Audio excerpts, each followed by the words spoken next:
What's up, Affordable Armory folks? Today I've got a follow-up review for you. This is the M&P Shield in 45 ACP. This is a pretty cool carry gun. I have carried it a few times and we'll talk about that here in a minute. This was the first of the 2.0 version of the M&P series of pistols. So without further ado, let's get into it. Alright, so here we are at the bench with the Smith and Wesson M&P Shield in 45 ACP. As you can see, it is the M2.0, although there is not a 1.0 version of this gun. According to Smith and Wesson, this was the first gun in the M2.0 series. They announced this gun, it was very popular, and then about 6 months later they said, well, here's the 2.0 series of 9mm full-size guns, shields, blah blah blah. Anyway, there's a whole bunch of guns that have come out since then because the M&P M2.0 is pretty popular. So this is the Shield in 45 ACP. You can find this gun for between $400 and $450. I'm not sure that I would recommend that unless you just really want this gun, and we'll get into that as we go along. So start off with capacity. The version I got came with 3 magazines. I don't know that they all come with 3 magazines, but this one did, and as you can see it says 6+1. However, I was able to fit 7 rounds in here,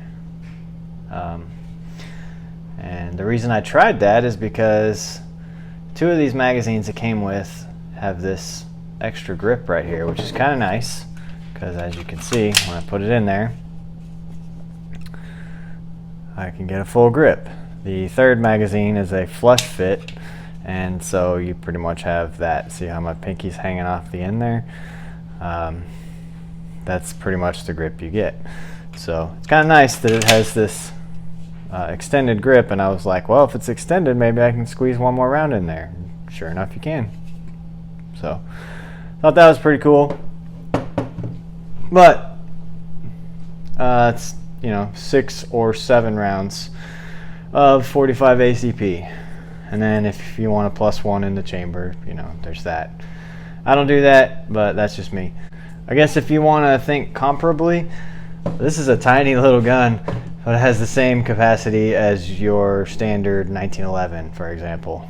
1911 holds 7 or 8 rounds of 45 ACP. This gun is a whole lot smaller, shoots the same round, same capacity. Accuracy. Well, I gotta say, this gun has pop to it because it's 45 ACP, but it is manageable. So I'll roll in the footage here and you can see for yourself it's a pretty accurate shooting gun. But watch the recoil on it because it does have some pop to it. Alright, now we're going to shoot the Smith and Wesson M&P Shield 45.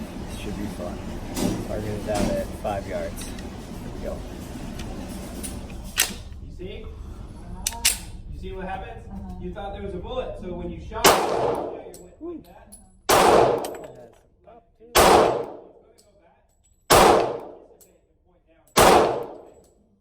That's how you're going to get where you see how they go down? Hold it tight. So don't worry about it recoiling. Okay, you can hold it. To show you.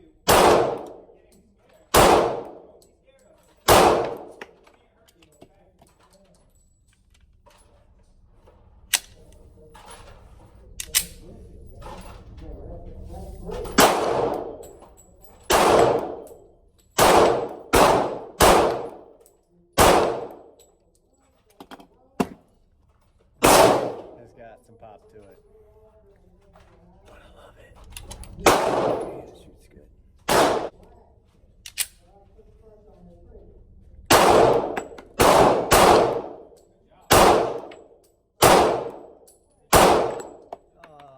Pulled it. I got excited, I went a little fast.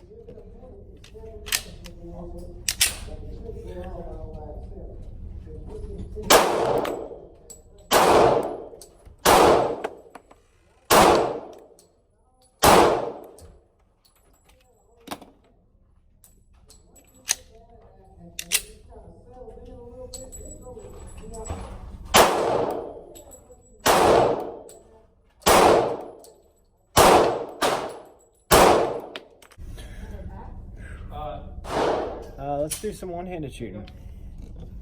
Start with the right hand.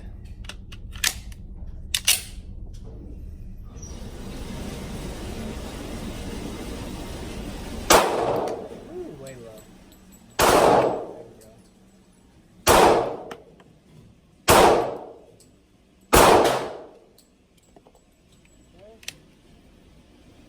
Go left-handed.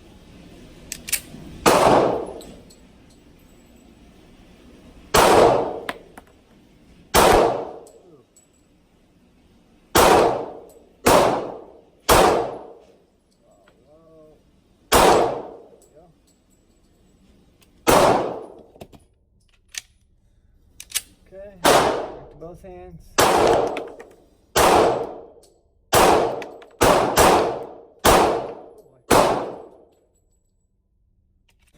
Right, last 5 rounds, let's make them count.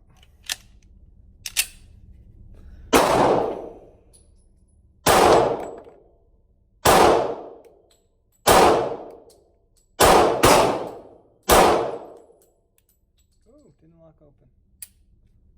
Huh, interesting. I wonder if that was my thumb on the slide stop, because it locked open when I pulled it to the rear. Anyway, it's good shooting. Alright, so there's the target. The M&P Shield 45 at 5 yards.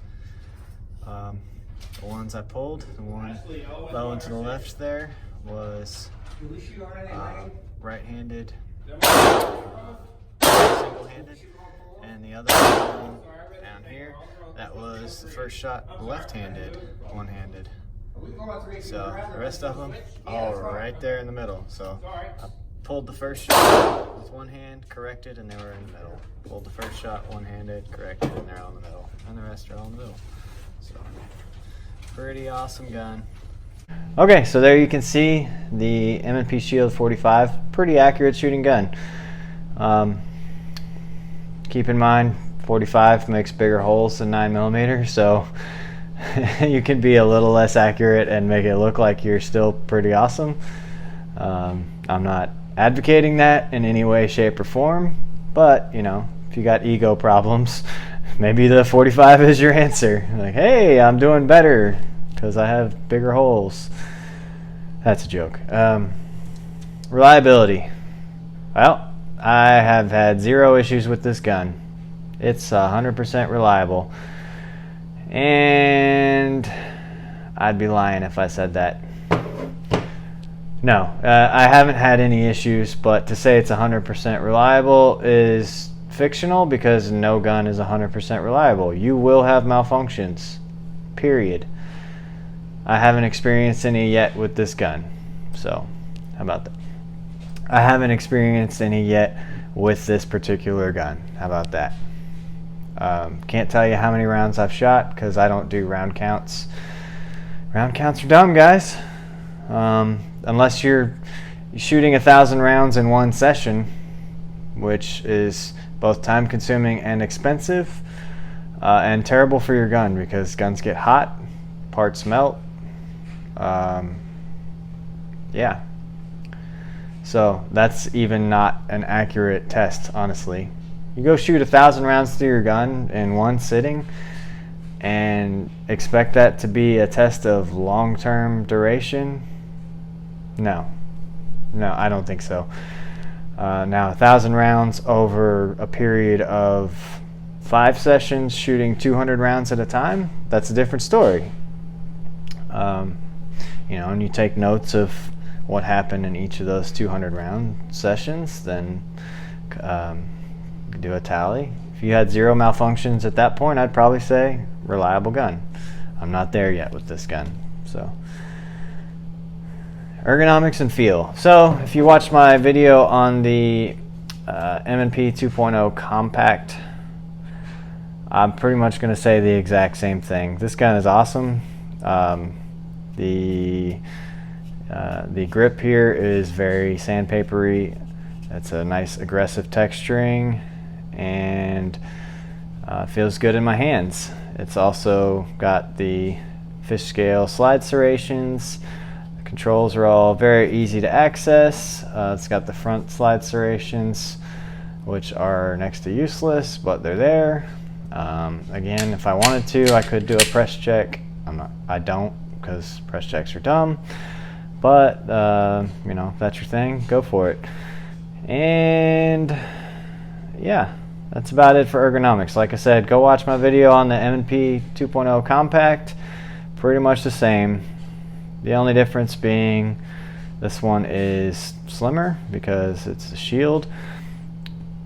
That's a little bit bigger than the Shield 9mm, but not by much. So it won't fit in the holsters for the 9mm. You'll have to get one specially made for the 45. But those holsters are available, and I'll prove it to you right now. Alright, so this is a holster from Tulster. As you can see, Tulster stands for Tulsa Holster. They're an Oklahoma-based company, which is awesome because that's where I'm originally from. So I'm happy to support them. They actually sent me this one, full disclosure. I spoke with them and they said they would send me a holster to check out, and I've been using it and I really like it. So there's that. You can see it fits in nicely. It's got a retention screw on there. The clip is removable and you can put leather straps on there. I forget what they're called, but you can order them from Tulster if you want that instead of the clip. And this is also cant adjustable, so if you want to adjust that. Alright, so if you can see down in there how there's a little bit of space on the top and bottom of that screw on the left side, or this screw right here.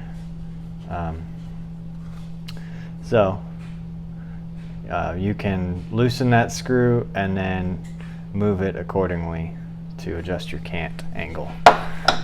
Pretty cool. This, like I said, the gun fits in the holster nicely, just like that. It clicks into place. I was able to tighten it so that it does that using their retention adjustment screw there, and then it pops out very nicely. They also sent me this. This is pretty nice of them. This is their mag holster, and again, very nice retention. It is adjustable with this little screw right here. Just uses a hex wrench. You can tighten or loosen that according to the magazine that you are using, and it uses the same style clip as the holster. So as you can see, this one is also cant adjustable. I haven't felt the need to adjust that, but if you wanted to, you could. It's also ambidextrous, so you could take the clip off of this side, put it on this side, and there you go. You can wear it on the other side. So pretty cool. Got a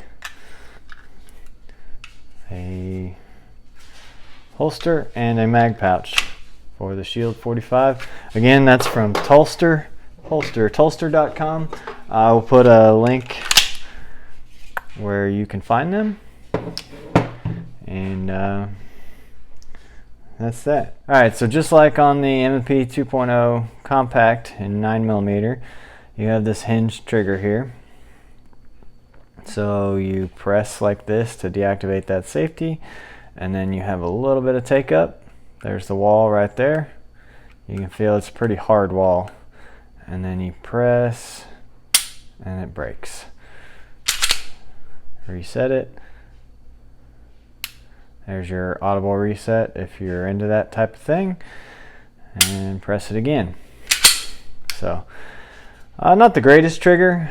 and it may take some getting used to if you haven't done a lot of shooting with this style of trigger, but it's by no means a bad trigger. So I don't know. They make the Apex trigger for this as well as the spring and sear exchange kit. I don't think I'm going to do anything to it like that. Have been carrying this gun again in the holster. It's not my EDC gun, but I've been carrying it here and there. I may start carrying it more, but we're also getting into fall, so I'll probably start carrying a larger gun, maybe the M&P 2.0 compact. But for now, it is a carry gun, which leads me to purpose. This is a concealed carry gun, period. Home defense? Yeah, maybe. I wouldn't recommend this like solely for home defense, but if it was your only gun, it would work. It does have night sights on it, at least this version. They don't all come with night sights, but mine did. So technically you could make it a home defense gun. It does not have a rail, so I think Streamlight makes a light that will clip to the trigger guard here, but I'm not 100% on that. You guys leave me a comment below if you know for sure about a light for the no rail on there. So yeah, purpose is pretty much concealed carry. I've had fun shooting it at the range, but I wouldn't recommend it as a range gun. I just wouldn't. 45 in this small of a package, like I said, has some pop to it. You can watch my footage of me shooting it and you'll see that. I'm an experienced shooter and I still was like, wow, this gun has some pop to it. So I can only imagine, like, this is your first carry gun, probably not a good choice.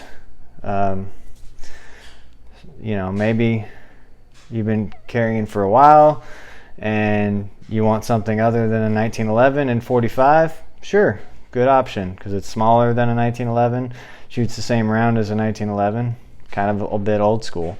I'm more of a 9mm guy most of the time, so this gun is not probably ever going to be a big use gun for me. I like it. It's fun to shoot for me. It's probably not fun to shoot for everybody, so I wouldn't say it's a range gun. I wouldn't say it's a home defense gun because I would prefer more of a full-sized gun. 45 is fine for home defense, but again, I want a full-size gun in that case because you're going to be limited on your round capacity. So there's that. That's it pretty much. This is a concealed carry gun. Not a range gun, it's not a home defense gun. Not really a truck or car gun either. But overall, it's a well-made pistol. It's a good shooting pistol. I just don't know that it's for everybody for the reasons I've already said. So there you have it, folks. The review of the Smith and Wesson M&P Shield in 45 ACP. It's a good little gun for an experienced shooter, concealed carry alternative to a 1911 perhaps. I wouldn't recommend it to new shooters necessarily because 45 ACP in a small package like this is a lot harder to control than say a 9mm. So get the 9mm version of this if you're newer to shooting. Otherwise, this is a very good gun. So as always, thanks for watching, guys.